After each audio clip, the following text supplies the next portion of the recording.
but baby, I've been. Say I am the one, 'cause you want some. Really not today, even when the sky gets low, even when the sun don't shine.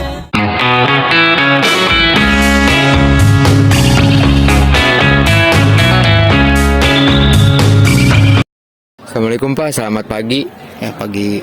Saya izin bertanya tentang cara bagaimana pendapat Bapak mengenai makna kemerdekaan. Langsung jawab nih ya. Oke, makna kemerdekaan. Kemerdekaan ya berarti kita merdeka itu bebas ya. Iya.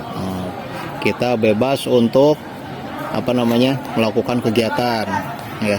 Bebas untuk menyampaikan pendapat, bebas untuk belajar, bebas untuk berkarya, ya kan? Bebas untuk berbudaya, ya kan? Bebas untuk berekspresi, ya kan? Karena kalau yang namanya merdeka itu kita bisa menentukan nasib sendiri ya.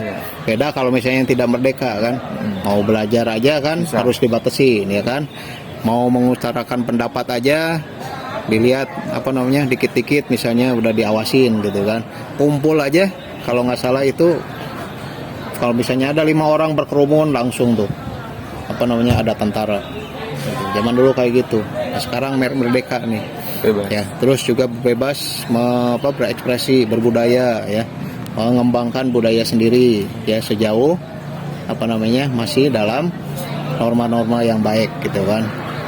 Terus juga bebas menuntut ilmu, bebas mencari ilmu sampai manapun ya. Baik Pak, untuk pertanyaan kedua, bagaimana cara merawat kemerdekaan menurut Bapak? Merawat kemerdekaan berarti kita harus menjaga kemerdekaan supaya tetap kita punya kemerdekaan gitu ya. Nah, supaya tidak ada negara lain yang merebut kemerdekaan kita. Ya, ini kalian misalnya untuk merawat kemerdekaan ini ya dengan belajar yang rajin, ya kan, cari ilmu yang sebanyak-banyaknya. Terus mentaati tata tertib peraturan ya, karena kita belajar setinggi-tingginya tapi jangan lupa dengan aturan gitu ya. Terus juga kita juga waspada dengan budaya-budaya lain ya, karena kan sekarang yang K-pop segala macam, main game segala macam itu banyak yang mungkin tidak sesuai dengan budaya kita. Ya kan, jadi jangan sampai terlena kalau misalnya main game sampai lupa waktu ya, sehingga lupa belajar. Itu cara negara lain untuk menguasai kita itu supaya kita lengah ya. Karena gini, misalnya kan orang pada rebahan kayak gitu kan, kalau udah gak peduli sama yang lain, udah pas misalnya ada serangan dari negara lain, kita nggak bisa apa-apa ya kan. Jadi tetap waspada itu ya. Jadi boleh kita main game tapi jangan lupa waktu gitu kan. Ingat sama tugas utama kalian, yaitu belajar. Terus karena gini, negara Indonesia kan negara besar nih ya, cuma negara lain aja yang menghadirkan, sebenarnya kita negara besar nih. Kalau kita mandiri nih, orang luar negeri semua takut ya, makanya dikirim semua tuh, dimudahin mau game apa kemudian apa supaya kitanya terlena. Kita nggak tahu kalau kita itu orang hebat semua, orang pintar semua. Jadi karena main game terus lupa belajar ya kan. Nah itu makanya sesuai dengan pelajar ya, belajar sebaik-baiknya, taati peraturan, hormati guru, orang tua ya kan, sayang teman gitu ya. Karena kalau yang namanya tawuran kan rugi ya. Nah, itu perpecahan itu.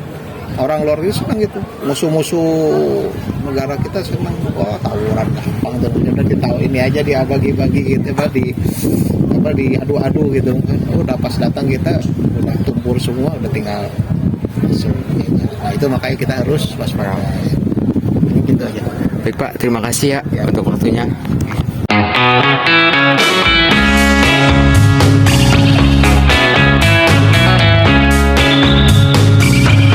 Assalamualaikum warahmatullahi wabarakatuh. Waalaikumsalam warahmatullahi wabarakatuh. Selamat pagi Pak. Pagi. Saya mau bertanya Pak, bagaimana pendapat Bapak mengenai makna kemerdekaan Pak? Oke, terima kasih. Pendapat Bapak tentang makna kemerdekaan adalah artinya memiliki sebuah kebebasan di mana negara Indonesia sudah merdeka, berarti sudah bebas untuk mendirikan sebuah negara. Sebagaimana tercantum di dalam pembukaan Undang-Undang Dasar alinea pertama, bunyinya adalah sesungguhnya kemerdekaan itu ialah hak segala bangsa Dan oleh sebab itu maka penjajahan dari dunia harus dihapuskan. Maka tidak ada lagi yang namanya penjajahan. Nah, itulah makna kemerdekaan. Yang kedua Pak, bagaimana cara merawat kemerdekaan menurut Bapak? Ya, caranya yang pertama simple ya. Kita bersyukur kepada Tuhan Yang Maha Esa. Tanpa adanya Tuhan, tanpa adanya Allah, ya kita tidak akan mungkin bisa merdeka sampai saat ini. Yang kedua, kita menghormati jasa para pahlawan yang telah membela negara Indonesia sampai detik ini, sampai saat ini. Ya, dengan cara apa Pak? Dengan cara kita biasanya menghormati atau mengikuti upacara Hari Kemerdekaan pada tanggal 17 Agustus 1945. Yang ketiga adalah kita toleransi antar umat beragama, baik di sekolah maupun di lingkungan tempat tinggal kalian. Ada yang berbeda agama, tentunya kita harus saling tolong menolong, saling menghormati. Ya. Yang terakhir adalah stop tawuran. Kenapa Bapak bilang stop tawuran? Karena di lingkungan peserta didik ya tentu banyak sekali yang namanya perkelahian. Nah, ini perlu kita hindarkan. Begitupun Bapak Ibu guru juga selalu mengajarkan tidak ada yang namanya perkelahian di kelas maupun di luar kelas. Maka dari itu stop tawuran. Terima kasih Pak. Wassalamualaikum warahmatullahi wabarakatuh. Waalaikumsalam warahmatullahi wabarakatuh. I got